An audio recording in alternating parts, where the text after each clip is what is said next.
به ونتوكل عليه ونعوذ بالله من شرور أنفسنا وسيئات أعمالنا من يهده الله فلا مضل له ومن يضلل فلا هادي له وأشهد أن لا إله إلا الله وحده لا شريك له وأشهد أن محمدا عبده ورسوله أرسله بالحق بشيرا ونذيرا اللهم صل على محمد وعلى آل محمد كما صليت على إبراهيم وعلى آل إبراهيم إنك حميد مجيد اللهم بارك على محمد وعلى آل محمد كما باركت على إبراهيم وعلى آل إبراهيم إنك حميد مجيد أما بعد فإن خير الحديث كتاب الله وخير الهدي هدي محمد صلى الله عليه وسلم شر الأمور محدثاتها كل محدثة بدعة كل بدعة ضلالة وكل ضلالة في النار فأعوذ بالله من الشيطان الرجيم يا أيها الذين آمنوا اتقوا الله حق تقاته ولا تموتن إلا وأنتم مسلمون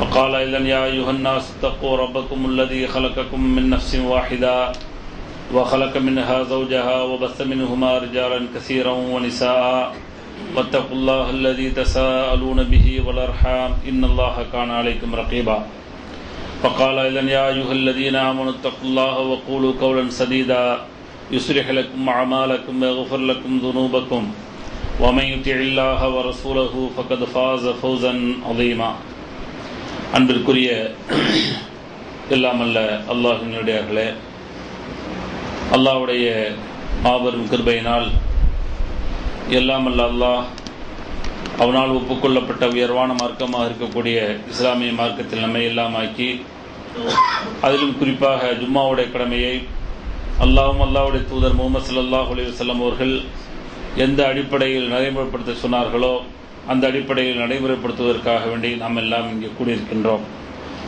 இந்த சந்தர்ப்பங்களிலும் இன்னும் பிற சந்தர்ப்பங்களில் இஸ்லாமிய மார்க்க விளக்கத்தை பெறக்கூடிய நாம் பெறுவதோடு நின்று விடாமல் நிறுத்தி விடாமல் செயல்படுத்தக்கூடிய மக்களாகவும் செயல்படுத்தாத பிற மக்களை செயல்படுத்த தூண்ட வேண்டும் என்ற கோரிக்கையோடு இந்த ஜும்மா உரையை துவங்குகிறேன்.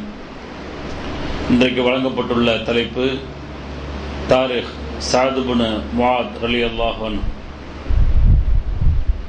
சஅத் பின் முஆத் ரலியல்லாஹு அன்ஹு அவருடைய வரலாற்றை இன்ஷா அல்லாஹ் பார்க்க இருக்கிறோம்.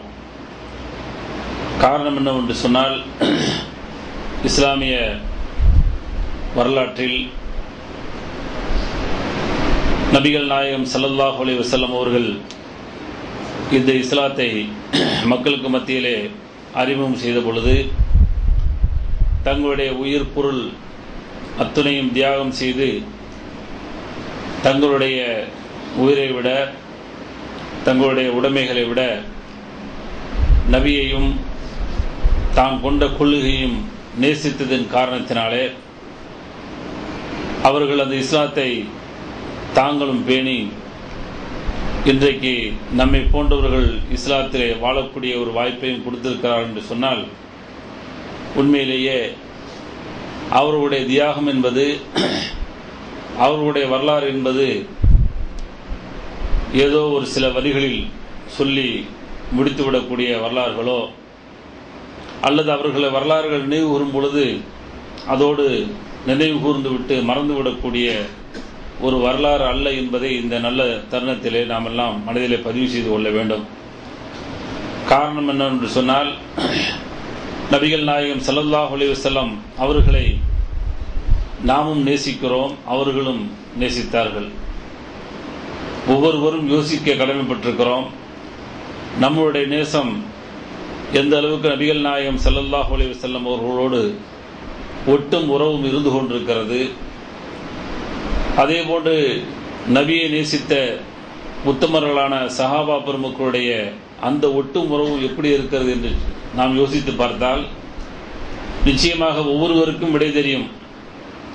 நம்முடைய அந்த நேசம் ஒட்டு உறவும் இருக்கிறதே, அது எங்கோ ஒரு தொலை தூரத்தில் இருந்து கொண்டிருக்கக்கூடிய அளவிற்கு ரொம்ப தூரத்திலே தான் அது இருந்து கொண்டிருக்கிறது. ஆனால் அவர்களுடைய நேசம் இருக்கிறதே, நபிகள் நாயகம் ஸல்லல்லாஹு அலைஹி வஸல்லம் அவர்களை கண்ணெதிரே பார்த்து ஒரு போலித்தனமான நேசமாக இல்லாமல், அப்படி போலியானவங்களாம் இருந்திருக்கிறாங்க, அது தனி கதை. ஆனால் போலியான நேசம் இல்லாமல் உண்மையான நேசம் கொண்டவர்களைத்தான் சஹாபாக்கள் என்று இஸ்லாம் அறிமுகம் செய்கிறது.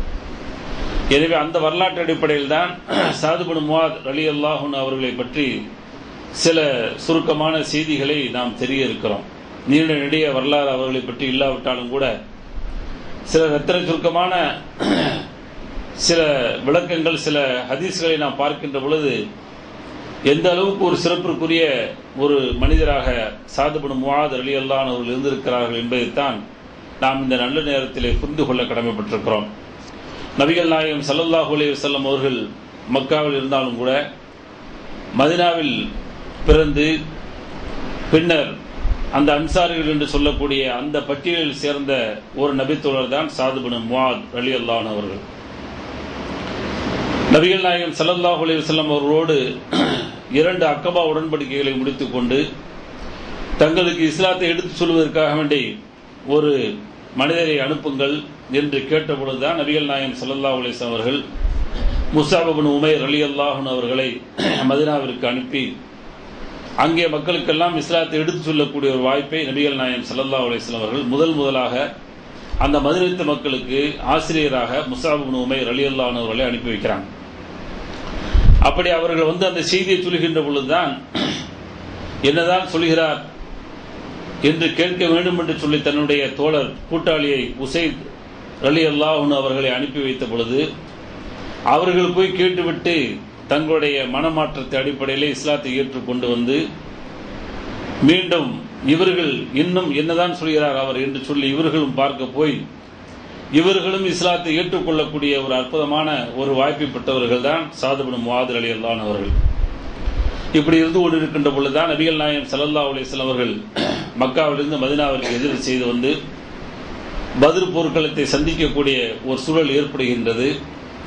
அந்த ஒரு காலகட்டத்திற்கு முன்னாடி அவருடைய வாழ்க்கை பயணம் எப்படி இருந்தது என்று சொன்னால், மதீனாவில் பிறந்த சாது பின் முஆத் ரலியல்லாஹு அன்ஹு அவர்கள் மக்காவில் உள்ள அந்த கஅபத்துல்லாவோடு தொடர்புடையவர்களாக, குறிப்பாக அந்த அறியாமை காலத்து மக்கள் எப்படியெல்லாம் இருந்தார்களோ அதுபோன்று அவர்களுடைய அந்த பழக்கமும் தொடர்பும் இருந்திருக்கிறது.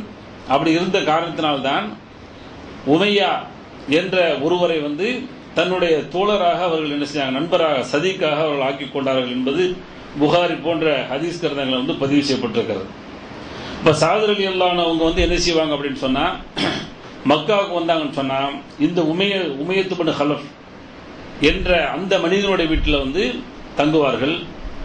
அதே போல உமையா மதீனாவுக்கு போவார் அப்படின்னு சொன்னா சாது பின் முஆத் ரலியல்லாஹு அன்ஹு அவருடைய வீட்டில் தங்குவார்.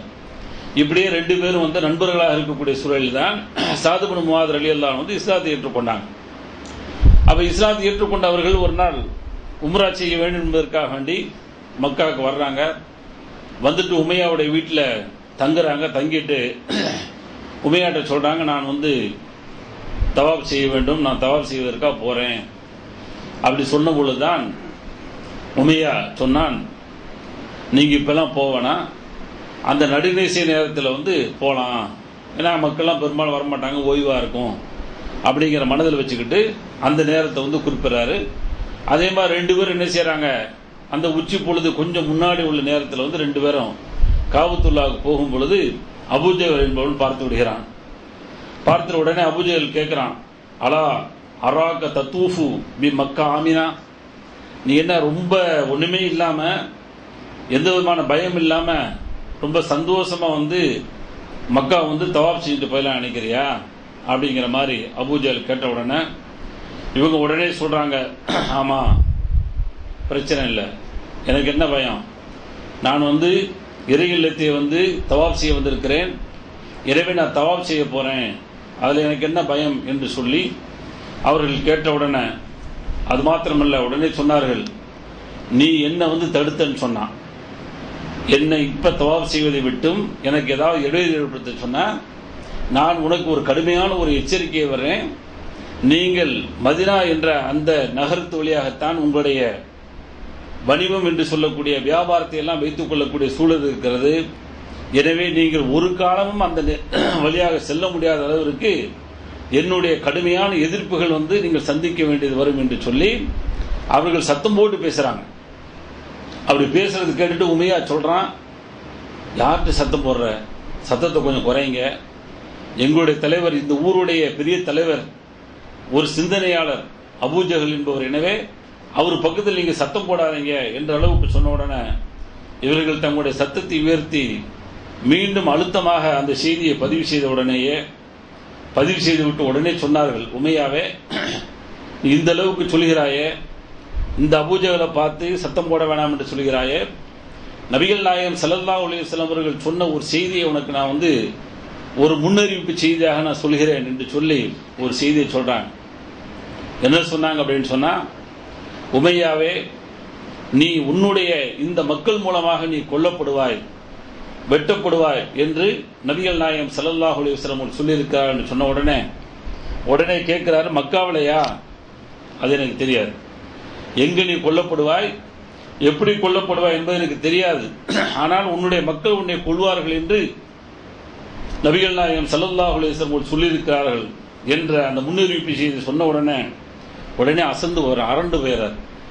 இந்த அளவுக்கு செய்தி சொல்லிட்ட அப்படின்னு சொல்லிட்டு உடனே போய் தன்னுடைய மனைவியை கூப்பிட்டு சொல்றார். உமையா சொல்றாரு, இந்த மாதிரி முகமதுடைய தோழர் ஒருத்தர் வந்து எனக்கு இது மாதிரி ஒரு செய்தியை சொன்ன உடனே அப்போ முகமது அவர்கள் சொன்னால் நிச்சயமாக அது உண்மையாகத்தான் இருக்கும், எனவே கொஞ்சம் உஷாராக இருங்கள் என்று சொல்லி மனைவி என்ன செய்றாங்க, உஷாரப்படுத்துறாங்க. இந்த நேரத்தில் தான் பத்ருக்கான அந்த போர் அறிவிப்பு செய்யப்படுது. போர் என்பது தெரியும் உங்களுக்கு, வித்தியாசமாக அது போர் இல்லாமல் அது போராக மாறுகிறது. ஆக அப்படியாப்பட்ட ஒரு சூழலில் தான் அபூஜஹல் தன்னுடைய தலைமையின் கீழ் ஒரு படையை திரட்டி கொண்டு போகக்கூடிய சூழல் ஏற்படும் பொழுதுதான் இவர் என்ன செய்யறான்னு சொன்னா, உமையா என்ன செய்யறான்னு சொன்னா, அப்படியே போகாம பின்தங்கி இருக்கும் பொழுது உமையாவை பார்த்து கேட்கிறான், அபூஜஹல் கேட்கிறான், நீ என்ன இப்படி பின்தங்கி நிக்கிற? நீ இப்படி பின்தங்கி இருந்தன்னு சொன்னா உன்னை பார்த்துட்டு எல்லாரும் என்ன செய்வாங்க, மற்றவங்களும் பின்தங்குவதற்கோ அல்லது உன்னை பார்த்து ஏசுவதற்கு உண்டான வாய்ப்பு இருக்கிறது, எனவே நீ புறப்படு அப்படின்னு சொன்ன உடனே இவர் உடனே போய் மனைவிட்ட சொல்றான், எனக்கு உண்டான ஆயத்தங்களை எல்லாம் ரெடி பண்ணு, நான் என்ன செய்யறேன், போருக்கு போறேன் அப்படின்னு சொன்ன உடனே மனைவி யாவப்படுத்துறா, உனக்கு தெரியுமா உன்னுடைய நண்பருடைய தலைவர் என்ன சொன்னார் என்று உனக்கு சொன்னார், நீ உன்னுடைய மக்களால் உன்னுடைய கூட்டத்தால் கொல்லப்படுவா என்ற செய்தி சொன்னார்ல, அப்படி இருந்து நீ ஏன் இப்படி புறப்படுற? அப்ப அதுக்கு முன்னாடி அவர் ரொம்ப உஷாராவே இருக்கான். எந்த அளவுக்கு இந்த செய்தி கேட்ட உடனே ரொம்ப உஷாரா இருக்கான். இனிமேல் நம்ம என்ன செய்யக்கூடாது, ரொம்ப பாதுகாப்பா இருக்கணும், நாம வெளியில போகும் பொழுது கவனமாக போகணும் சொல்லி இருக்கும் பொழுதுதான் இப்படி போருக்கு புறப்படும் போது மனைவியுடைய எச்சரிக்கையும் வருது. இருந்தாலும் வேறு வழி இல்லாமல் புறப்படக்கூடிய சூழலில் ஒரே ஒரு வார்த்தையை சொல்றான், நான் அப்படி போற மாதிரி போயிட்டு என்ன செய்வேன், நைசா நழுவி ஓடி வந்துடுவேன். சில அப்படியே கூட என்ன செய்வான், ஒரு 10 8 15 8 வச்சுட்டு அப்படியே நைசா கூட்டமா வெளியில வர்ற மாதிரி நான் ஓடி வந்துடுவேன் அப்படின்னு சொல்லிட்டு மனைவி விட்டு வர்றான். ஆனா அல்லாஹ்வுடைய ஏற்பாடு என்ன நடக்குது அப்படின்னு சொன்னா, கடைசியில் அவன் கொல்லப்படுகிறான் பதிலில் கலந்து என்று சொன்னால், நபிகள் நாயகம் ஸல்லல்லாஹு அலைஹி வஸல்லம் அவர்கள் முன்னறிவிப்பு செய்தியை சாத் இப்னு முஆத் ரலியல்லாஹு அன்ஹு தன்னுடைய கூட்டாளிக்கு சொல்லி காட்டுறாங்க. அப்ப சொல்லி காட்டுவது மாத்திரமல்ல, இந்த செய்தியில அங்கு போயிருக்கின்ற பொழுது அந்த பெரிய தலைவர் என்று சொல்லி அவர்களால் புகழ்ந்து சொல்லப்பட்ட எந்த அளவுக்கு சொன்னா அபூஜஹல் என்று சொல்லி நபி ஸல்லல்லாஹு அலைஹி வஸல்லம் மாத்துறாங்க. அபுல் ஹிக்கம் என்று சொல்லி அந்த ஹதீஸ்ல வருது. புகாரி என்ற ஹதீஸ்ல ஹதீஸ் கிரந்தத்தில் இடம்பெற்றக்கூடிய செய்தி தான் அது, முழுமையான செய்தி. அப்ப அவன் என்ன சொல்றான் அப்படின்னு சொன்னா, அறிவின் தந்தை முன்னாடி இப்படி எல்லாம் பேசாத அப்படின்னு சொல்லும் பொழுது, அப்ப அந்த இஸ்லாம் உள்ள போன உடனே எவ்வளவு பெரிய வீரியம் வருது, வேகம் வருதுன்னு சொன்னா, யாராக இருந்தாலும் சரி அல்லாஹ்வுடைய அந்த மார்க்கத்திற்கு முன்னாடி எவ்வளவு பெரிய ஆளாக இருந்தாலும் சரி, எவ்வளவு பெரிய மனிதனாக இருந்தாலும் சரி, அவன் அல்லாஹ்வுடைய மார்க்கத்தின் கீழ் ஒன்றுமில்லாதவன் தான் என்பதை பறைசாற்றும் முகமாக சத்தமிட்டு தான் அவர்கள் மிகப்பெரிய ஒரு எச்சரிக்கையை அவர்கள் செய்தார்கள் என்ற செய்தியை அவர்களுடைய அந்த வீரம், இஸ்லாத்தில் உண்டான அந்த வீரம் இருக்கிறதே அதற்கு உண்டான சான்றாக நாம பார்க்கிறோம். அதே மாதிரி போர்க்களம் நபிகள் நாயகம் ஸல்லல்லாஹு அலைஹி வஸல்லம் அவருடைய அந்த எதிர்பாராத ஒரு போர் நடக்கக்கூடிய ஒரு சூழல் வரும்போது தான் நபிகள் நாயகம் ஸல்லல்லாஹு அலைஹி வஸல்லம் சஹாபாக்கள் எல்லாம் வச்சு என்ன செய்றாங்க, ஆலோசனை பண்றாங்க. அப்படி ஆலோசனை செய்து கொண்டிருக்கின்ற பொழுது அபூபக்கர் ரலியல்லாஹு அன்ஹு என்ன செய்றாங்க, அந்த ஆலோசனையில சரி அப்படிங்கிறாங்க. ஆனா நபி ஸல்லல்லாஹு அலைஹி வஸல்லத்துக்கு அவங்க சொல்லக்கூடிய பதில் திருப்தி எல்லாம் அப்படியே முகத்தை திருப்பிக்கிறாங்க. உமர் ரலியல்லாஹு அன்ஹு சொல்றாங்க, அப்பயும் திருப்பிக் கொள்றாங்க. அப்ப நபி ஸல்லல்லாஹு அலைஹி வஸல்லம் அங்க உட்கார்ந்து இருக்கின்ற பொழுது பத்ரில் போய் நம்ம சந்திக்கக்கூடிய அந்த நிகழ்வுகள்ல நமக்கு யார் உதவி செய்ய வேண்டும் என்று சொன்னால் அன்சாரிகள் இருந்து உதவி வேணும் என்று சொல்லி நபி ஸல்லல்லாஹு அலைஹி வஸல்லம் எதிர்பார்க்கிறாங்க. அப்ப உடனே அதுல உண்டான அவுஸ் என்ற கோத்திரத்தை சார்ந்தவருக்கு தலைவர் தான் சாத் இப்னு முஆத். ஹஸ்ரத் என்ற கூட்டத்திற்கு தலைவராக இருக்கிற யார் அப்படின்னு சொன்னா சாத் இப்னு உபாதா. 2 பேருமே சாது தான். அப்ப சாத் இப்னு உபாதா சொல்றாங்க, ஈயானா துரீத், நபியே நீங்க எங்களை தான் விரும்புறீங்களா கேட்குறாங்க. ஏன்னா நபி ஸல்லல்லாஹு அலைஹி வஸல்லம் வந்து இந்த மாதிரி போருக்கு போறேன், இந்த மாதிரி வழிமறிக்க போறேன், அங்கே போராக மாறலாம், என்ன செய்யறீங்க, வர்றீங்களா, என்ன செய்யலாம்னு சொல்லி கேட்கும்போது அபூபக்கர் ரலியல்லாஹு அவருடைய கருத்து வருது, உமர் ரலியல்லாஹுடைய கருத்து வருது. 2 கருத்து வரும்பொழுது நபி ஸல்லல்லாஹு அலைஹி வஸல்லம் வந்து அதை புறக்கணிக்கிற மாதிரி திரும்பி கொள்றாங்க.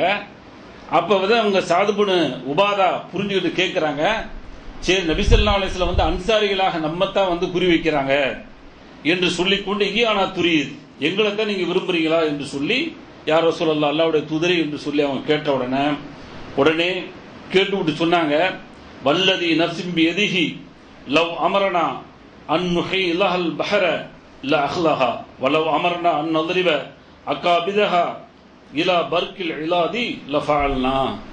உடனே கடுமையான ஒரு வார்த்தை சொன்னாங்க. என்ன சொன்னாங்கன்னு சொன்னா, அல்லாஹ்வுடைய தூதர் அவர்களே, அல்லாஹ்வின் மீது சத்தியமிட்டு சொல்றேன், நீங்கள் எங்களைத்தான் எதிர்பார்ப்பது போல தெரிகிறது.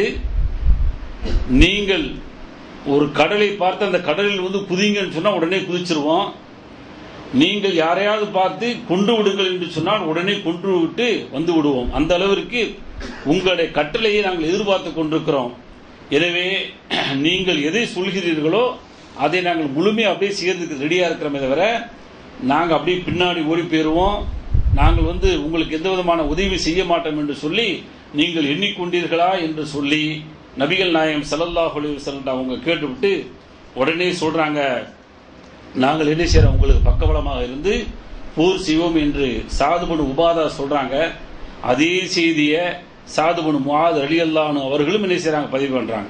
சாத் இப்னு உபாதா சொல்லக்கூடிய செய்தி புகாரி, அதே சமயத்தில் சாத் இப்னு முஆத் ரலியல்லாஹு அன்ஹு சொல்லக்கூடிய செய்தி வந்து இமாம் இப்னு கஸீர் போன்றவர்கள் தங்களுடைய வரலாற்று குறிப்புகளில் எழுதுகின்ற பொழுது இவங்க என்ன சொன்னாங்களே, இந்த தலைவர் என்ன சொல்றாரோ அதே செய்தியை அதே வார்த்தையை வந்து அவர்களும் பிரகடனப்படுத்தி எங்களை சாதாரண ஒருவராக இடப்பட்டு விடாதீங்க, நீங்கள் எதை செய்ய சொன்னாலும் முழுமையாக செய்து உங்களுக்கு பக்கபலமாக இருப்போம் என்று சொல்லி அவர்கள் நபிகள் நாயகம் ஸல்லல்லாஹு அலைஹி வஸல்லம் அவர்களுக்கு வந்து மிகப்பெரிய உத்தரவாதத்தை கொடுக்குறாங்க. இப்ப என்ன விளங்குறோம் அப்படின்னு சொன்னா, இந்த இஸ்லாத்துக்கு வந்துட்டு இஸ்லாத்துல வந்து அப்படியே இருந்து உதவி செய்வோம் என்ற வாக்குறுதி மாத்திரம் நபிகள் நாயகம் ஸல்லல்லாஹு அலைஹி வஸல்லம் அவங்களுக்கு வந்து அன்சாரிகள் கொடுக்காம எல்லா வகையிலையுமே உதவி செய்யக்கூடியவர்களாக இருக்கிறார்கள். குறிப்பாக உயிரை கொடுக்க வேண்டும் என்று வருகின்ற பொழுது அந்த உயிரை கூட என்ன செய்தார்கள், கொடுத்தார்கள் நபிகள் நாயகம் ஸல்லல்லாஹு அலைஹி வஸல்லம் அவர்களுக்காக வேண்டி. அதான் அல்லாஹ் அவர்களை பற்றி பல்வேறு இடங்களில் சிலாயத்து சொல்றான், வபனன்னாஸ மையஸ்ரி நஃப்ஸஹு பித்திகா மர்லாத்தில்லாஹ், அல்லாஹ்வுடைய திருப்தி வேண்டும் என்பதற்காக வேண்டியே தங்களை அவர்கள் விட்டு விட்டார்கள் என்று அல்லாஹ் சொல்றான். அப்படியே தங்களை விலை கொடுத்து அப்படியே என்ன செய்யறாங்க, அல்லாஹ்வுக்கு விலை கொடுத்துட்றாங்க. அல்லாஹ் ஒரு பேரம் பேசுறான்னு சொன்னா அந்த பேரத்தை புரிந்து கொண்டார்கள், அது உண்மை யதார்த்தம் என்று புரிந்து கொண்டார்கள். அதனாலதான் என்ன செஞ்சாங்கன்னு சொன்னா அந்த விலைக்கு வந்து அவர்கள் அல்லாஹ்விற்கு கொடுக்க ஆரம்பிச்சாங்க. இன்னல்லாஹ் ஷரா மினல் முஃமினீன அன்ஃபுஸஹும் அம்வாலஹும் பிஅன்னலஹுமுல் ஜன்னah, அல்லாஹ் வந்து விலைக்கு வாங்கி கொண்டான். யாரை விலைக்கு வாங்கி கொண்டான், இன்னல்லாஹ் ஷரா மினல் முஃமினீன, முஃமின்கள்ட்ட இருந்து அன்ஃபுஸஹும் அம்வாலஹும், அவங்கள்ட்ட பொருளாதாரத்தையும் சரி அவங்களுடைய உயிரையும் சரி அல்லாஹ் விலைக்கு வாங்கி கொண்டான்.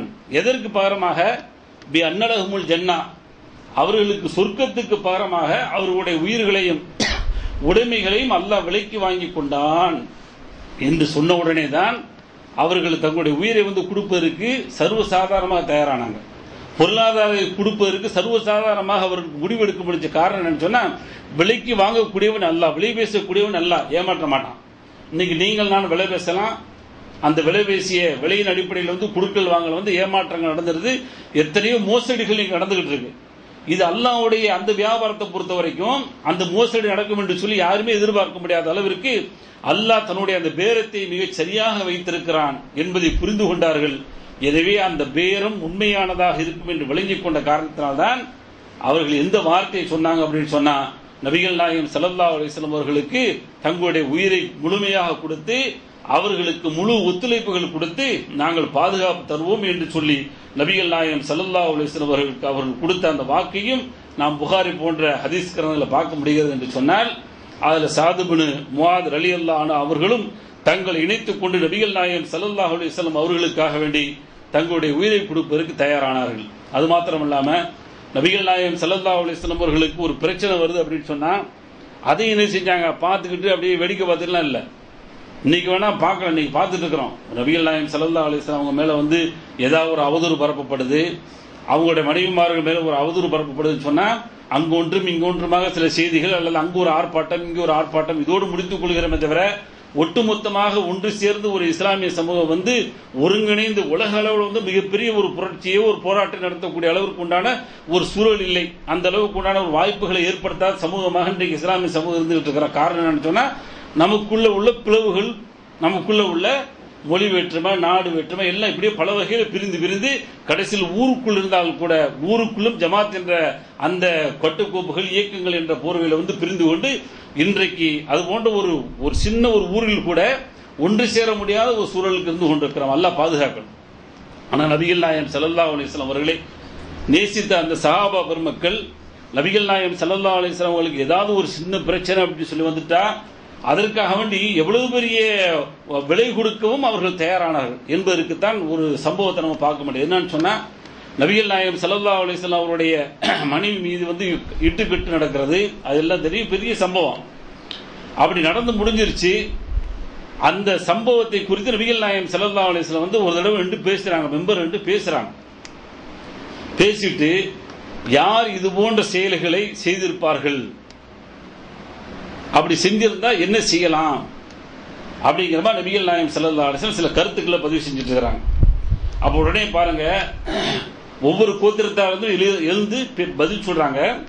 அப்ப சஅத் இப்னு முஆத் ஃபகாம சஅத் இப்னு முஆத், உடனே சஅத் இப்னு முஆத் ரலியல்லாஹு அன்ஹு எந்திரிக்கிறாங்க. எந்திரிச்சு ஃபகால யா ரசூலல்லாஹ், அல்லாஹ்வுடைய தூதர் அவர்களே, அன வல்லாஹி அஅதிருக்கு மின்ஹு இன் கான மினல் ஔஸ் லரப்னா உன்கஹு, நான் சொல்றேன் எங்களுடைய ஔஸ் குலத்தார்கள் யாராவது அப்படி ஒரு இட்டுக்கட்டு செய்தியை செய்திருந்தால் அவர்களுடைய தலையை நான் எடுத்துட்டு வர்றேன் என்று சபைக்கு மத்தியில் வந்து பயங்கரமாக உரத்த குரல்ல அவங்க சொன்னாங்க. அதே சமயத்தில் ஹஸ்ரஜ் என்ற குலத்தாருக்கு இன்னொருத்தர் தலைவர், பட் இருந்தாலும் அவர்களை பற்றியும் அவர்கள் உத்தரவாதம் கொடுத்தாங்க.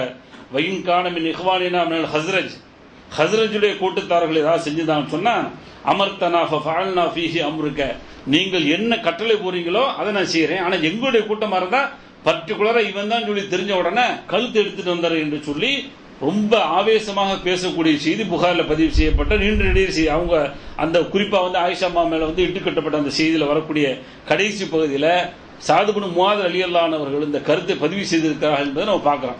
அப்ப ரசூலுல்லாஹ் மீது வந்து எந்த அளவுக்கு அன்பு வச்சிருந்தாங்கன்னு சொன்னா வெறும் வாய்த்த அளவுல இல்லைங்க, வெறும் வாய் அளவுல இல்ல, ரசூலுக்கு ஒரு நோவினை ஒரு கஷ்டம் ஏற்படுகிறது என்று இருக்கின்ற பொழுது அதை தங்கள் எவ்வளவு பெரிய விலை கொடுத்தாவது அதை வாங்கி நபிகள் நாயகம் ஸல்லல்லாஹு அலைஹி வஸல்லம் அந்த பாசத்தை பெற வேண்டும், அவர்களுடைய மானம் காக்கப்பட வேண்டும், அவர்களுடைய அந்த கண்ணியம் வந்து பேணப்பட வேண்டும் என்பதற்காக வேண்டி குறிப்பாக சஅத் இப்னு முஆத் ரலியல்லாஹு அன்ஹு அவர்கள் வந்து அந்த நேசத்தை வெளிக்காட்டியிருக்கிறாங்க. அதனால நபிகள் நாயகம் ஸல்லல்லாஹு அலைஹி சொன்னாங்க, நீங்கள் வந்து எந்த அளவுக்கு என்ன நேசிக்கணும்னு சொன்னா உலகத்தார்களை விட உங்களுடைய உயிர் உடமை அனைத்தையும் விட உலகத்தார்களை விட என்னை நீங்கள் நேசிக்கணும். அப்படி நேசிக்காதவரை நீங்கள் ஈமான் கொள்ளவே முடியாது, உங்கள்ட்ட வந்து ஈமான் முழுமையடையாது என்று நபிகள் நாயகம் ஸல்லல்லாஹு அலைஹி சொன்னாங்கன்னா அது உண்மையாக புரிஞ்சு வச்சிருந்தாங்க. அந்த ஈமான் முழுமையடைய வேண்டும் என்று சொன்னால், ஈமான் முழுமையாக அல்லாஹ்விடத்தில் வந்து சேர வேண்டும் என்று சொன்னால் நேசம், அல்லாஹ்வுடைய நேசம், அல்லாஹ்வுடைய தூதருடைய நேசம் முழுமையாக உள்ளத்தில் இருக்க வேண்டும் என்று சொல்லி விரும்பினார்கள். அந்த அடிப்படையில் தான் சஅத் இப்னு முஆத் ரலியல்லாஹு அன்ஹு அவர்கள் தங்களுடைய நேசத்தை காட்டியிருக்கிறார்கள். அதே போல அடுத்து பார்த்தீங்கன்னு சொன்னா இப்படியே நடந்து கொண்டிருக்கக்கூடிய அடுத்து உஹதிலையும் கலந்திருக்கிறாங்க. அது போக ஹந்தக் என்று சொல்லக்கூடிய அந்த போரோடு அவர்களுடைய இந்த உலக வாழ்க்கை முடிவுறக்கூடிய அளவுக்கு தான் சஅத் இப்னு முஆத் அவர்கள் வந்து அத கொஞ்ச ஒரு புரட்சிகளும் கொஞ்ச போரில் கலந்து கொண்டாலும் கூட மிகப்பெரிய தியாகத்தை செய்திருக்கிறார்கள் என்பதை தான் நம்மால் புரிந்து கொள்ள முடியாது. அல்ல ஹந்தக் போர்ல பாத்தீங்கன்னு சொன்னா ஆயிஷா ரலியல்லாஹு தஆலா அறிவிக்கிறாங்க, சஅத் இப்னு ரலியல்லாஹு அன்ஹு அவர்களுக்கு வந்து அந்த ஹந்தக் போர்ல கலந்து கொண்டு அவர்களுக்கு கடுமையான காயம் ஏற்பட்டு விடுகிறது. எப்படின்னு சொன்னா உசீப சஅத் யௌமுல் ஹந்தக் ரமாஹு ரஜுலுன் மின் குரைஷ் யுகாலு லஹு ஹிப்பான், ஹிப்பான் என்ற குறைசி கோத்திரத்தை சார்ந்த ஒருவன் அம்பால் எய்த காரணத்தினால அவர்களுக்கு கடுமையான காயம் ஏற்பட்டு அந்த காயத்திலிருந்து அதேபடி என்ன ரத்தம் லேசாக கசியக்கூடிய அளவிற்கு அவர்களுக்கு கடுமையான காயம் ஏற்பட்டது. அப்ப கடுமையான நோய்வாய்ப்பட்டாங்க. இதனால என்ன செஞ்சாங்க நபிகள் நாயகம் ஸல்லல்லாஹு அலைஹி வஸல்லம் சொன்னா, ஃபலரப நபி ஸல்லல்லாஹு அலைஹி வஸல்லம் ஹைமத்துன் ஃபில் மஸ்ஜித், அவங்க மஸ்ஜித் நபி இருக்க பாருங்க, அதுலேயே ஒரு ஹைமா, ஒரு சின்ன ஒரு டென்ட் மாதிரி அடிச்சு லியஊதுஹு மின் கரீபின், பக்கத்தில் இருந்தால் போய் அடிக்கடி நோய் விசாரித்துக்கலாம் அப்படிங்கிறக்காண்டி சஅத் இப்னு முஆத் ரலியல்லாஹு அன்ஹு அவர்களை வந்து மஸ்ஜித் நபியிலேயே ஒரு சின்ன டென்ட் அமைத்து அந்த காயம் ஏற்பட்ட காரணத்தினால அவர்களை அங்கே தங்க வைத்து நபிகள் நாயகம் ஸல்லல்லாஹு அலைஹி வஸல்லம் அவர்கள் நோய் விசாரிக்கக்கூடியவர்களாக இருந்திருக்கிறார் என்று சொன்னால் அப்ப எந்த அளவுக்கு ஒரு பிரியம் இருந்திருக்காத யோசிக்கணும். சஅத் இப்னு முஆத் ரலியல்லாஹு அன்ஹு மீது நபிகள் நாயகம் ஸல்லல்லாஹு அலைஹி வஸல்லம் அவர்கள் கொண்ட அன்பின் காரணத்தினால அவர்கள் எந்த அளவுக்கு நபிகள் நாயகம் ஸல்லல்லாஹு அலைஹி வஸல்லம் நேசித்தாங்களோ அந்த அளவுக்கு நபிகள் நாயகம் ஸல்லல்லாஹு அலைஹி வஸல்லம் வந்து அவர்கள் நேசித்த காரணத்தினால இப்படி வந்து காயப்பட்டு கிடக்கிற சூழலில் நபிகள் நாயகம் ஸல்லல்லாஹு அலைஹி வஸல்லம் அவர்கள் தங்களுடைய பள்ளியில ஒரு டென்ட் அமைத்து அவர்கள் தங்க வச்சு அங்க போய் நோய் விசாரிச்சு வந்துட்டு இருக்கிறாங்க. அதுக்காண்டி தங்க சொல்லிட்டாங்க. டென்ட் ரெடி ஆயிடுச்சு. அவங்க என்ன செய்யறாங்க, தங்க போறாங்க. நபி ஸல்லல்லாஹு அலைஹி வஸல்லம் ஹந்தக் போற முடிச்சுட்டு வர்றாங்க. வந்துட்டு போய் குளிக்கிறாங்க. குளிச்சுட்டு நபி ஸல்லல்லாஹு அலைஹி வஸல்லம் வெளியில வர்றாங்க. வந்த உடனே ஃபலம்மா ரஜா ரசூலுல்லாஹி ஸல்லல்லாஹு அலைஹி வஸல்லம் ஹந்தக் வலா சிலாஹ பகதஸல குளிச்சு முடிக்கிறாங்க. ஃபஅதாக ஜிப்ரீல் அலைஹிஸ்ஸலாம் வஹுவ யன்ஃபுது ரஅஸஹு மினல் குபார். ஆனா நபி ஸல்லல்லாஹு அலைஹி வஸல்லம் அப்படியே வீடு இருக்குன்னா வீட்ல இருந்து என்ன செய்றாங்க, உள்ள வர்றாங்க. குளிச்சுட்டு வந்து பார்க்கறாங்க, வெளியில வந்து பள்ளிக்குள்ள ஜிப்ரீல் அலைஹிஸ்ஸலாம் நிக்கிறாங்க. ஜிப்ரீல் அலைஹிஸ்ஸலாம் எப்படி நிக்கிறாங்கன்னு சொன்னா அவங்களும் ஹந்தக் போர்ல கலந்துருக்கிறாங்க. வந்து அவங்களுடைய தலையில வந்து புழுதி இருக்கிறது குபார், அதை அப்படியே தட்டி விட்டுட்டு இருக்காங்க. ஜிப்ரீல் அலைஹிஸ்ஸலாம் தட்டி விட்டு சொல்றாங்க, நபியை பார்த்து சொல்றாங்க, நீங்க வல்லாத்த சலாஹ் உங்களுடைய ஆயுதத்தை நீங்கள் வைத்து விட்டீர்கள். வல்லாஹி மா வல்லாத்துஹு, இன்னும் நாங்க ஆயுதத்தை வைக்கல. அப்படின்னா என்னது, ஹந்தக் போர் முடிஞ்சு, ஹந்தக் போர் உங்களுக்கு தெரியாது, ஒரு வித்தியாசமான ஒரு வரலாறு. அல்லாஹ் வந்து வெற்றியை கொடுத்துட்றான். அதோடு நபி ஸல்லல்லாஹு அலைஹி வஸல்லம் வந்த உடனே முடிஞ்சு போச்சு அப்படின்னு நினைச்சிட்டு நபி ஸல்லல்லாஹு அலைஹி வஸல்லம் என்ன செய்றாங்க, குளிச்சுட்டு வர்றாங்க. ஆனால் ஜிப்ரீல் அலைஹிஸ்ஸலாம் என்ன சொல்றாங்கன்னு சொன்னா, நீங்க ஆயுதத்தை கீழே வச்சுட்டீங்க, ஆனா நாங்க என்ன செய்யல, இன்னும் ஆயுதத்தை கீழே வைக்கவில்லை. அப்படின்னா இன்னும் போர் தொடர்ந்துகிட்டு இருக்குது. உஹ்ருஜ் இலைஹிம், அவங்க பக்கம் நீங்க போங்க அப்படின்னு சொல்லி ஜிப்ரீல் அலைஹிஸ்ஸலாம் வந்து நபி ஸல்லல்லாஹு அலைஹி வஸல்லம் சொல்றாங்க. மக்கால நபி ஸல்லல்லாஹு அலைஹி வஸல்லம் ஃபைன, எங்க போறது? அப்ப ஃபஷார இலா பனி குரைலா, பனு குரைலா என்ற அந்த கூட்டத்தாரின் பால் இஷாரா செய்றாங்க, சைக்கினை செய்றாங்க ஜிப்ரீல் அலைஹிஸ்ஸலாம். அவங்க எந்த பக்கம் இருப்பாங்களா அந்த கோத்திரத்தார், அந்த கோத்திரத்தார் இருக்கக்கூடிய அந்த திசையை நோக்கி ஜிப்ரீல் அலைஹிஸ்ஸலாம் அவர்கள் கை நீட்டினாங்க. நீட்டவன நபி ஸல்லல்லாஹு அலைஹி வஸல்லம் புரிஞ்சுக்கிட்டாங்க. பனு குரைலாவை நோக்கி ஜிப்ரீல் அலைஹிஸ்ஸலாம் அவர்கள் என்ன செய்றாங்க, போது கொடுக்க போய் சொல்றாங்க, அல்லாஹ்வோட கட்டளையா இருக்கு, நாம் மீண்டும் அங்கே செல்வோம் என்று சொல்லி நபி ஸல்லல்லாஹு அலைஹி வஸல்லம் அவர்கள் மீண்டும் போறாங்க. யோசிச்சு பார்க்கணும், இந்த நேரத்தில் இங்க வந்து நபித்தோழர் கடுமையான நோய், அதான் வந்து காயமுற்று அவருக்கு தனி டென்ட் அமைச்சு அங்க தங்க வைக்க சொல்லிட்டு, அடுத்து போர் முடிஞ்சு முடியாமல் இருக்கக்கூடிய சூழலில் அடுத்து இன்னொரு கூட்டத்தை போய் சந்திங்கன்னு சொல்லும் பொழுது இன்றைக்கு இருக்கக்கூடிய நம்மில் எத்தனை பேர் அப்படி ரெடி ஆகும்? போய் சட்டையை கழட்டிட்டு சட்டை திரும்ப மாற்றுறதுக்கு கஷ்டமா தெரியுது. சட்டையை போய் கழட்டிட்டு, என்னங்க இப்பதான் வந்து சட்டையை கட்டினேன், இப்பதான் இன்ஜின் ஆஃப் பண்ணேன், இப்ப எப்படி ஸ்டார்ட் பண்றது, என்ன போய் பதில் சொல்லுவோம் சகோதரர்களே? அல்லாஹ்வுக்கு, அல்லாஹ்விடத்தில் அல்லாஹ்வுடைய மார்க்கத்திற்காக வேண்டி பணி செய்வதில், அல்லாஹ்வுடைய மார்க்கத்திற்காக வேண்டி இறங்கி வருவதில் இன்றைக்கு எத்தனையோ அதான் வந்து பதில்களை சொல்லி எத்தனையோ காரணங்களை சொல்லி இன்னைக்கு தப்பிச்சுக்கிட்டு இருக்கிறோமே. ஆனா இவர்களுடைய அந்த ஈமானி உறுதியை பாருங்கள். அப்பதான் போர் முடிஞ்சு வந்து திரும்ப நபி ஸல்லல்லாஹு அலைஹி வஸல்லம் வாங்க திரும்ப போலாம். அப்ப குளிச்சு கூட முடியல, குளிச்சு முடிச்சுதான் வெளியே வந்தாங்க. இவ்வளவுதானே அவகாசம் இருந்திருக்கு. அதுக்கடியில இன்னொரு கூட்டத்துக்கு போர் வாங்கன்னு சொன்ன உடனே உடனே அங்க போருக்கு போறாங்க. போன உடனே அவங்க என்ன செய்றாங்க, பனு குரைலா வந்து அவங்களை விட்டு வச்சோம்னு சொன்னா, ஏன்னா வந்து எல்லாரும் சேர்ந்து ஒட்டுமொத்தமா வந்துதான் போர் செய்யணும்னு சொல்லி வரக்கூடிய ஒரு போர் தான் ஹந்தக் போர் நடந்திருக்கு. அதுக்கிடையில இவர்கள் ஒரு கூட்டத்தார்கள் இவர்களை விட்டு வைத்தால் இவர்கள் பலமானவர்கள், இவர்கள் இன்னும் மீண்டும் முஸ்லிம்களை தாக்குவார்கள் என்பதற்காக வேண்டி அல்லாஹ் அவர்களையும் என்ன செய்யறான், போர் தொடுக்க சொல்றான். அப்ப நபி ஸல்லல்லாஹு அலைஹி வஸல்லம் வந்து அங்க போறாங்க. போய் அங்கவே முற்றுகை நடக்கிறது. அவங்க என்ன செய்யறாங்க, அவங்க கோட்டைக்குள்ள இருந்து கொண்டு ஒன்னு போருக்கு வரணும் அல்லது சமாதானத்துக்கு வரணும், ரெண்டுக்குமே வரல. பல நாட்கள் இப்படி கலந்து கொண்டிருக்கிறது. மீண்டும் வந்து அவங்களுக்கு ஒண்ணுமே புரியல. என்ன புரியல, நபி என்ன செய்ய மாட்டாரு, முஹம்மது வந்து போக மாட்டாரு, நாம வேற வழி இல்லாம இறங்கித்தான் ஆகணும் அப்படிங்கிற முடிவுக்கு வரும் பொழுது இறங்கி வந்துட்டு சொல்றாங்க, எங்களுக்கு சஅத் இப்னு முஆத் வேண்டும், அவர் என்ன தீர்ப்பளிக்கிறாரோ அந்த தீர்ப்பை நாங்கள் ஏற்றுக்கொள்கிறோம். அவருடன் நபி ஸல்லல்லாஹு அலைஹி வஸல்லம், சரி சஅத் அவங்களுடைய தீர்ப்பு தானே வேணுங்கிறீங்க, அவர் நோய்வாய்ப்பட்டிருக்காருன்னா பிரச்சனை இல்லை, போய் கூட்டிட்டு வர சொல்றேன் அப்படின்னு சொல்லி நபி ஸல்லல்லாஹு அலைஹி வஸல்லம் ஆளை அனுப்பி ஒரு கழுதையை கொடுத்து போய் சஅத் இப்னு முஆத் ரலியல்லாஹு அவர்களை நீங்கள் போய் கூட்டிகிட்டு வாங்க அப்படின்னு சொன்னோன்னா வர்றாங்க. வந்து சஅத் இப்னு முஆத் ரலியல்லாஹு அவர்களை வந்து அந்த கழுதையில் வைத்து கொண்டு கூட்டிகிட்டு வர்றாங்க. வந்தவொடனே அப்படி தான் நபி ஸல்லல்லாஹு அலைஹி வஸல்லம் சொல்கிறாங்க, கூமு இலா சய்யிதிக்கும். யார் வந்துகிட்டு இருக்காரு தெரியுமா? உங்களுடைய கண்ணியத்திற்குரிய தலைவர் வந்து கொண்டிருக்கிறார்.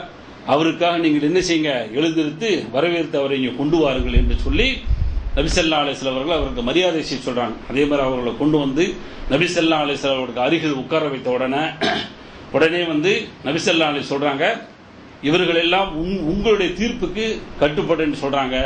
நீங்கள் என்ன தீர்ப்பு வழங்குகிறீர்களோ அந்த தீர்ப்பை சொல்லுங்கள் என்று சொன்ன உடனே சஅத் இப்னு முஆத் ரலியல்லாஹு அன்ஹு அவர்கள் சொன்னார்கள், இவர்களில் ஆண்கள் இருக்காங்க, அன் தக்துல் மக்காத்திலா, இவர்களில் உள்ள ஆண்கள் அனைவரையும் கொண்டு விடுங்கள். வான் துசபனிய நிசா துர்ரியா, அவங்கள்ட்ட உள்ள பெண்கள் குழந்தைகள் இருக்காங்க பாருங்க, அவங்களை சிறைப்பிடித்து விடுங்கள். அவர்களுடைய பொருள்கள் இருக்குல்ல, வான் துக்சம் அம்பாலகம், அவர்களுடைய பொருளாதாரத்தை எடுத்து பங்கீடு செய்து கொள்ளுங்கள் என்று சொல்லி தீர்ப்பு வழங்குறாங்க. தீர்ப்பு வழங்கிய உடனேயே நபிகள் நாயகம் ஸல்லல்லாஹு அலைஹி வஸல்லம் என்ன செய்து சொன்னாங்க தெரியுமா? லக்கத் ஹக்கம்த ஃபீஹிம் பிஹுக்மில் மலிக், அல்லது இன்னொரு அறிவிப்பில் வருது, லக்கத் ஹக்கம்த ஃபீஹிம் பிஹுக்மில்லாஹி வ ரசூலிஹி. சுப்ஹானல்லாஹ். பாருங்க, சஅத் இப்னு முஆத் அவங்களுக்கு வந்து பல்வேறு சிறப்புகள் அப்படி இப்படின்னு சொல்லி நீண்ட நெடிய வரலாறு கிடைக்காவிட்டாலும் கூட இதுல என்ன சொல்றாங்கன்னு சொன்ன இந்த தீர்ப்பு வழங்கி முடிச்சவன நபி ஸல்லல்லாஹு அலைஹி சொல்றாங்க, நீங்கள் வழங்கிய தீர்ப்பு அல்லாஹ் எதை தீர்ப்பாக சொன்னானோ அந்த தீர்ப்பையே நீங்கள் வழங்கி இருக்கிறீர்கள் என்று நபிகள் நாயகம் ஸல்லல்லாஹு அலைஹி சொல்லிவிட்டு அந்த தீர்ப்பை நிறைவேற்றினார்கள் என்ற செய்தியை பார்க்கிறோம். இதுவும் புகாரி இந்த ஹதீஸ் கர்ணங்களையும் அது மாதிரி வந்து இப்னு ஹிப்பான் போன்ற ஹதீஸ் கர்ணங்களையும் இன்னும் சில கூர்வைகளாக நம்மளால் பார்க்க முடியாது. இப்போ எந்த அளவுக்கு பாருங்க, சஅத் இப்னு முஆத் ரலியல்லாஹு அன்ஹு அவர்கள் வந்து அந்த நோய்வாய்ப்பட்ட நிலையிலும் கூட அவர்கள் வந்து சொல்லக்கூடிய தீர்ப்பு அல்லாஹ் எந்த தீர்ப்பாக நினைச்சிருக்கிறானோ, அல்லாஹ் எந்த தீர்ப்பை கொடுக்க விரும்புகிறானோ அதையே நீங்கள் கொடுத்திருக்கிறீர்கள் என்று நபி ஸல்லல்லாஹு அலைஹி வஸல்லம் அவர்கள் சிலாகித்து சொல்லக்கூடிய அளவிற்கு அவர்களுடைய வாழ்க்கை தரம் இருந்திருக்கிறது என்று சொன்னால், அல்லாஹ்வோடும் அல்லாஹ்வுடைய தூதரோடும் அந்த அளவிற்கு நெருங்கிய தொடர்பு நேசமுடையவர்களாக சஅத் இப்னு முஆத் ரலியல்லாஹு அன்ஹு இருக்கிறார்கள். அந்த நபி தோழர் தான் இதற்கு பின்னாடி தங்களுடைய இன்னுரை இந்த உலகத்தை விட்டு முடிக்க இருக்கிறாங்க பாருங்க. அந்த நேரத்தில் தான் அவங்க சொல்றாங்க, ஆயிஷா அம்மா சொல்றாங்க, சாதத் சொன்னாங்க, அல்லாஹும்ம இன்னக தஅலமு அன்னஹு லைஸ அஹதுன் அஹப்பு இலைய அன் உஜாஹிதகும் ஃபீஹி மின் கௌமின் கذبு ரசூலுல்லாஹி ஸல்லல்லாஹு அலைஹி வஸல்லம் வ அக்ரஜு. அல்லாஹ்வே, இறைவா, நான் உன்கிட்ட வந்து துஆ கேட்கிறேன். என்ன கேட்கிறேன்னு சொன்னா, நீ அறிவாய். எதை அறிவாயின்னு சொன்னா, உன்னுடைய தூதர் நபிகள் நாயகம் ஸல்லல்லாஹு அலைஹி வஸல்லம் அவர்களை இந்த உலகத்தில் என்ன செய்தாங்க, அவர்கள் பொய்யாக்கினார்கள். அதே சமயத்தில் அவர்களுடைய ஊரை விட்டு வெளியாக்கினார்களே, அந்த மக்களை பற்றி நீ அறிவாய். எனவே இறைவா, ஃபஇன்னி அظن அன்னக கத் வலாத்தல் ஹர்ப பைனனா வ பைனஹும், எனவே அவர்களுக்கும் எங்களுக்கும் மத்தியிலே நீ போரை கடமையாக்கிற காரணத்தினாலே நான் போர் செய்தேன். ஃபஇன் கான பக்கிய மின் ஹர்பி குரைஷின் ஷையன் ஃபஅப்கினி லஹு, இறைவா, இன்னும் அந்த குறைஷிகளோடு எந்த நபியை பொய்ப்படுத்தினாங்களோ, எந்த நபியை ஊரை விட்டு வெளியாக்கினாங்களோ அந்த குறைஷிகளோடு நான் இன்னும் போர் செய்ய வேண்டும் என்று சொல்லி நீ நாடி இருந்தால் என்னுடைய உயிரை இருக்கவை. இல்லை, போதும், பிரச்சனை இல்லை, இதோடு முடிஞ்சு போச்சு, இனிமேல் குறைஷிகளுக்கும் முஹம்மது ஸல்லல்லாஹு அலைஹி வஸல்லம் எந்த இடையிலும் இல்லை அப்படின்னு சொல்லி இருந்தா என்னுடைய உயிரை இந்த காயத்தின் மூலமாகவே நீ பிரித்துக்கொள் என்று சொல்லி அவர்கள் கையேந்து பிரார்த்தனை செய்தார்கள். அதன் காரணத்தினாலே அவர்களுடைய அந்த காயம் இருந்தது பாருங்க, அந்த காயத்திலிருந்து ரத்தம் அப்படியே வழிந்து ஓடியது. அப்படி ஓடின உடனே தான் பக்கத்தில் உண்டான அந்த ஹைமாலேருந்து ஓடின உடனே பனு கஃபார் என்ற கோத்திரத்தை சார்ந்த அந்த மக்கள் வந்து ஓடி கேட்குறாங்க, யா அஹ்லல் ஹைமா மா ஹாதல்லதி ஜீனா மின் கப்லிக்கும், என்ன உங்களுடைய அந்த டெண்டிலிருந்து அப்படியே வந்து தண்ணி ஊத்துலேருந்து எப்படி ஓடி வருமோ அப்படி வருதே என்று சொல்லினோடனே ஃபைதன் சாது யகுது ஜுர்ஹஹு தமன் ஃபமாத்த மின்ஹா ரலியல்லாஹு அன்ஹு, உடனே உள்ள போய் பார்க்குறாங்க, எந்த இடத்துல காயம் பெற்றிருந்ததோ இந்த காயத்திலிருந்து ரத்தம் அப்படியே வடிந்து நிறைய ஓடி வர வர ஃபமாத்த ரலியல்லாஹு அன்ஹு, சஅத் இப்னு முஆத் ரலியல்லாஹு அன்ஹு அவர்கள் வந்து மரணித்தார்கள் என்ற செய்தியை நாம் பார்க்கிறோம். இதுவும் புகாரி முஸ்லிம் போன்ற ஹதீஸ் கிரந்தங்களை பதிவு செய்யப்பட்டிருக்கு. இவ்வளவு பெரிய சிறப்பிற்குரிய அந்த பெருந்தகையின் காரணத்தினால்தான் எந்த அளவுக்கு நபிகள் நாயகம் ஸல்லல்லாஹு அலைஹி வஸல்லம் அவர்களை இஸ்ராயத்து சொன்னார்கள் என்று சொன்னால், ஜாபிர் ரலியல்லாஹு அன்ஹு அறிவிக்கக்கூடிய செய்தி, புகாரிலே வரக்கூடிய செய்தி, யக்கூல் சொன்னார்கள், இஹ்தஸ்ஸல் அர்ஷு லி மௌத் சஅத் இப்னு முஆத், இந்த சஅத் இப்னு முஆத் ரலியல்லாஹு அன்ஹு அவர்களுக்காக வேண்டி அரிசியை நடுங்கியது என்று நபிகள் நாயகம் ஸல்லல்லாஹு அலைஹி வஸல்லம் சொன்னார்கள். எவ்வளவு பெரிய சிறப்புக்குரியவர்களாக மாறினார் பாருங்க. ஒரு அல்லாஹ்வுடைய தூதருக்காக வேண்டி, அல்லாஹ்விற்காக வேண்டி இவ்வளவு பெரிய தியாகம் செய்த காரணத்தினால் அரிசியை நடுங்கக்கூடிய அளவிற்கு, அரிசியை அவர்களை ஆடி வரவேற்கக்கூடிய அளவிற்கு உண்டான ஒரு சிறப்பை பெற்றவராக சாத் இப்னு முஆத் ரலியல்லாஹு அன்ஹுடைய வாழ்க்கை வரலாற்றை நாம் ஹதீஸின் மூலமாக பார்க்கிறோம். இன்னும் ஒரு சிறப்பையும் நபிகள் நாயகம் ஸல்லல்லாஹு அலைஹி வஸல்லம் அவர்களுக்கு அல்லாஹ் மறுமையில் கொடுக்கக்கூடிய ஒரே ஒரு சின்ன சிறப்பானால் அது எந்த அளவுக்கு பெரிதுபடுத்தி சொல்றாங்க என்ற செய்தியும் பார்க்கிறோம். பரா இப்னு ஆஸிப் ரலியல்லாஹு அன்ஹு அவர்கள் அறிவிக்கிறாங்க, உஹதியத் லின்னபி ஸல்லல்லாஹு அலைஹி வஸல்லம் ஹுல்லத் ஹரீர், நபி ஸல்லல்லாஹு அலைஹி வஸல்லம் அவர்களுக்கு ஒரு பட்டாடை அன்பளிப்பு வழங்கப்பட்டது. ஃபஜஅல அஸ்ஹாபுஹு யம்ஸூனஹா வ யஅஜபூன மின் லீனிஹா. அப்ப அந்த பட்டை பார்த்துட்டு சஹாபாக்கள் என்ன செஞ்சாங்க, அதனுடைய அந்த மிருதுவான தன்மையை பார்த்துட்டு ஆச்சரியப்பட்டாங்க. அது தொட்டு பார்த்தாங்க. எமுசூனஹா, அது என்ன செஞ்சாங்க, தொட்டு பார்த்து அதனுடைய அந்த மெல்லிய தன்மையை பார்த்து ரொம்ப ஆச்சரியப்பட்டாங்க. அப்ப ஃபக்கால, உடனே சொன்னாங்க, நபி ஸல்லல்லாஹு அலைஹி கேட்டாங்க, அத்தஅஜபூன மின் லீனி ஹாதிஹி, இந்த மெல்லிய பட்டை பார்த்துட்டு இவ்வளவு ஆச்சரியப்படுறீங்களே, ஆனால் மனாதில் சாத் இப்னு முஆத் கைரும் மின்ஹா அவ் அலியன், ஆனால் மறுமையிலே சாத் இப்னு முஆத் ரலியல்லாஹு அன்ஹு அவர்களுக்கு அல்லாஹ் ஒரே ஒரு கர்ச்சீப்பை கொடுக்க போகிறான், சொர்க்கத்தில் உண்டான கர்ச்சீப்பு. கைரம் மின்ஹா, இதை விட சிறந்தது, அல்லது அல்யன், இதை விட ரொம்ப மிருதுவாக, நீங்க இதை பார்த்து அசந்து போறீங்க, ஆனால் அவருக்கு கொடுக்கக்கூடிய அந்த கைக்குட்டை கர்ச்சீப் இருக்கிறதே அது இதை விட பிரம்மாண்டமானதாக இருக்கும் என்று நபிகள் நாயகம் ஸல்லல்லாஹு அலைஹி வஸல்லம் சொன்ன செய்தியை புகாரி என்ற ஹதீஸ் கணக்கிலிருந்து பார்க்கிறோம் என்று சொன்னால், நபிகள் நாயகம் ஸல்லல்லாஹு அலைஹி வஸல்லம் அவர்களை உயிரினும் மேலாக நேசித்து அல்லாஹ்வுடைய மார்க்கம் ஓங்க வேண்டும் என்பதற்காக வேண்டி தன்னுடைய வாழ்நாளை கழித்து உயிரை நீக்கி கொண்ட உத்தம தோழர்களில் ஒருவர்தான் சாத் இப்னு முஆத் ரலியல்லாஹு அன்ஹு அவர்கள். அவர்களுக்கு இவ்வளவு பெரிய சிறப்பை அல்லாஹ் மறுமையில் வழங்குகிறான் என்பதையும் நபிகள் நாயகம் ஸல்லல்லாஹு அலைஹி வஸல்லம் சொல்லி தந்திருக்கிறார்கள் என்பதை புரிந்து கொண்டு அவர்களுடைய வரலாற்றை நாம் எந்த பாடங்களை படிப்பினைகளை பெறுவோமோ அந்த பாடங்களின் அடிப்படையில் நம்முடைய வாழ்க்கை அமைத்து நல்லவர்களாக மாறுவோம்.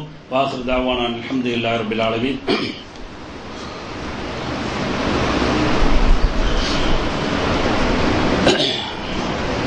பிஸ்மில்லாஹிர் ரஹ்மானிர் ரஹீம். அன்புக்குரிய சகோதர சகோதரிகளே, முதல் உரையில் சொன்னது போல நபிகள் நாயகம் ஸல்லல்லாஹு அலைஹி வஸல்லம் அவர்களை உயிரினும் மேலாக நேசித்த நபித்தோழர்களுடைய வரலாறுகளை, குறிப்பாக நபி தோழியர்களுடைய வரலாறுகளை எல்லாம் நாம் நிச்சயமாக படிக்க கடமைப்பட்டிருக்கிறோம். காரணம் என்னவென்று சொன்னால், அல்லாஹ்வும் அல்லாஹ்வுடைய தூதர் நபிகள் நாயகம் ஸல்லல்லாஹு அலைஹி வஸல்லம் அவர்களுடைய அந்த வாழ்க்கை வழிகாட்டுகளை நமக்கு அறிமுகம் செய்ததோடு நின்றுவிடாமல் தங்களுடைய வாழ்க்கை பயணம் எப்படி இருக்க வேண்டும் என்ற ஒரு முன்னுதாரணத்தை நபிகள் நாயகம் ஸல்லல்லாஹு அலைஹி வஸல்லம் மூலமாக எதையெல்லாம் கற்றார்களோ அதையெல்லாம் தங்களுடைய வாழ்க்கையில் பெரும்பாலும் பிரதிபலித்து வாழ்ந்துதான் நபி தோழர்களும் தோழியர்களும் சென்றிருக்கிறார்கள் என்பதை மறந்துவிடக்கூடாது. எனவே அவர்களுடைய வரலாற்றை நாம் படிப்பதன் மூலமாக அவர்களுடைய அந்த பேர்களை தாங்கிய குழந்தைகளாக நம்முடைய குழந்தைகளுக்கு பேர்களை வைத்து நாம் நடைபெறுகின்ற பொழுதுதான் கொஞ்சம் கூட என்ன செய்ய, அந்த கொஞ்சம் சாய்வுகளும் அந்த உரசல்களும் அந்த நேசங்களும், குறிப்பாக அல்லாஹ்வும் அல்லாஹ்வுடைய தூதர் மீது அவர்கள் கொண்ட அந்த அன்பெல்லாம் நம்மிடத்தில் பிரதிபலிக்க வாய்ப்பு இருக்கிறது. இல்லைன்னு சொன்னோம்னு சொன்னா நாம் என்ன செய்வோம், அவங்கள பத்தியே கண்டுக்கறல, அதை பத்தி தேவையில்லை, அவர்களை வரலாற்றை பத்தி நம்ம பார்க்க வேண்டியதே இல்லைன்னு சொல்லி ஒதுங்கி கொண்டால் நம்முடைய வரலாறும் நாளைக்கு காணாமல் போயிடும். அல்லாஹ் பாதுகாக்கணும். வரலாறு இல்லாமல் இஸ்லாம் இல்லை, இஸ்லாம் இல்லாமல் வரலாறு இல்லை என்பதை புரிந்து கொள்ள வேண்டும். எனவே வரலாற்றை நாம் படிக்க கடமைப்பட்டிருக்கிறோம். அது அல்லாஹ்விற்கும் அல்லாஹ்வுடைய தூதருக்கும் பொருத்தமான செய்தியாக இருக்கின்ற பொழுது, குர்ஆனும் சுன்னாவாக இருக்கின்ற பொழுது அதைத்தான் நம்முடைய வாழ்க்கை பயணமாக எடுக்க வேண்டும். அது ரெண்டும் முரணாக இருக்கின்ற பொழுது எவ்வளவு பெரிய வரலாறாக இருந்தாலும் சரி, அந்த வரலாற்றை ஆதாரமாக எடுப்பதற்கு நமக்கு எந்த விதமான அதிகாரம் இல்லை என்பதையும் நாம் புரிந்து கொள்ள வேண்டும். எனவே அல்லாஹ்வும் திருக்குர்ஆனில் வரலாறு சொல்லி காட்டுகிறான். அந்த வரலாற்றின் மூலமாக என்ன லாபம் என்று அல்லாஹ் சொல்கின்ற பொழுது, லக்கத் கான ஃபீ கஸஸிஹிம் இப்ரா லி உலில் அல்பாப். இந்த வரலாறுலாம் சொல்றேன், எதுக்கு சொல்றேன் அப்படின்னு சொன்னா அதுல படிப்பினை இருக்கிறது என்று சொல்லி காட்டுகிறான். படிப்பினை யாருக்கு படிப்பினை? எல்லாத்துக்கும் படிப்பினா, எல்லாத்துக்கும் படிப்பினை இல்லை. லி உலில் அல்பாப், யார் அறிவுடையவனாக இருக்கிறானோ, சூரத் பக்ரால வரக்கூடிய வசனம் அது, யார் அறிவுடைய மனிதனாக இருக்கிறானோ அறிவுடையவர்களுக்கு அதில் படிப்பினை இருக்கிறது என்று அல்லாஹ் சொல்லி காட்டுறான்னு சொன்னா, அப்ப வரலாறு என்பது படிப்பினை கூறியது என்று அல்லாஹ் சொல்லக்கூடிய செய்தி, நான் சொல்லக்கூடிய செய்தி அல்ல. எனவே குர்ஆனில் வரக்கூடிய வரலாறுகள், ஹதீஸ்ல வரக்கூடிய வரலாறுகள், குறிப்பாக நபிமார்கள், நபி தோழர்கள், நபி தோழியர்களுடைய வரலாறுகளை படிக்கின்ற பொழுது இஸ்லாத்திற்காக வேண்டி எவ்வளவு பெரிய தியாகங்கள் செய்திருக்கிறார்கள் என்ற பாடத்தை நான் நிச்சயமாக பெற முடியும். நாமும் பண்பட முடியும், நம்முடைய குடும்பத்தார்களையும் பண்பட வைக்க முடியும். எனவே அப்படியாப்பட்ட ஒரு வாழ்க்கைக்கு சொந்தக்காரர்களாக நம் யாவரையும் எல்லாம் அல்லாஹ் ஆக்கி அல்வானாக. வாஹிர் தாவானா அல்ஹம்துலில்லாஹி ரப்பில் ஆலமீன். அஸ்ஸலாமு அலைக்கும் வரஹ்மத்துல்லாஹி வபரகாத்துஹு.